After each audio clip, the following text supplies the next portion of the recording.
Red Flags of Emotional Repression Part 69, Beliefaholism. Once again, I've got news that could be good news or bad news depending on what you do with it. And the news is this. Beliefs, identities, and worldviews are the drugs of the 21st century. The drugs of the 20th century, of course, were drugs and alcohol. And the way that people recovered from those drugs and that alcohol was primarily in 12-step groups like Alcoholics or Narcotics Anonymous. More on these groups momentarily, but for now I want you to zoom out and recognize that since the turn of the century and the advent of high-speed internet, thinking has become the new drinking. Believing things, whether it be beliefs, belief systems, thought systems, philosophies, identities, or worldviews, is the way we stay drunk, which is to say the way we stay away from the root of suffering in our bodies. In KI, we call this Beliefaholism. Allow me to expound with examples. A young woman who's got buried anger in her body that she doesn't know about from childhood finds her way into spiritual healing and activism circles. In those circles, which you could look at as a bar, they offer her beliefs or drinks like compassion is the only way forward, everyone should be loving and kind, and down with the patriarchy. And as she takes on those beliefs and deeply drinks, she feels some temporary relief, like she can finally be herself again. After all, compassion, kindness, and freedom from any kind of male dominance is what she's always wanted from her relationship with her abusive father. So she drinks and drinks, or in this case thinks and thinks, for the next decade and progressively becomes a beliefaholic, all the while not knowing that the buried anger and rage in her body that's driving her to drink or think in the first place is still there.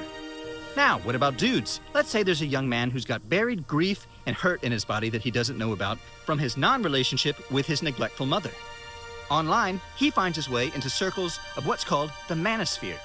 He's offered beliefs or drinks like feelings are weakness, control your emotions, identities like I'm an alpha or I'm a Christian, and worldviews like women hate men and women should submit to men. This is perfect, he thinks, as he takes long swigs from those belief drinks and feels their effects. And over time, he, of course, becomes a beliefaholic, one who does not yet know that he's got buried hurt and grief in his body, driving him to drink or think in the first place. Now, back to 12-step recovery groups for a moment. If you don't know, because of the amount of people that come in and out of those rooms, all in all, they've got a pretty low success rate. Meaning, not as many people get and stay sober or clean as they should, and there's actually a verifiable scientific reason for this. Which, by the way, happens to be the same verifiable scientific reason that people die beliefaholics. Because of buried and repressed childhood emotions in the body that don't get contextualized or addressed in any of those 12-step programs. Leaving out emotional repression or the root of suffering was the most major mental health oversight of the 20th century.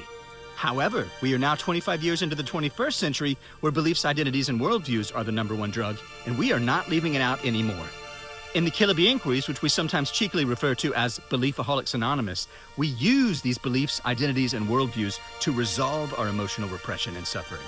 And unlike 12-step programs, it does not involve trying to manage the symptoms of emotional repression like drinking and using addictively, or trying to abstain from drinking and using addictively, both of which are cases of beliefaholism. Here's the evidence.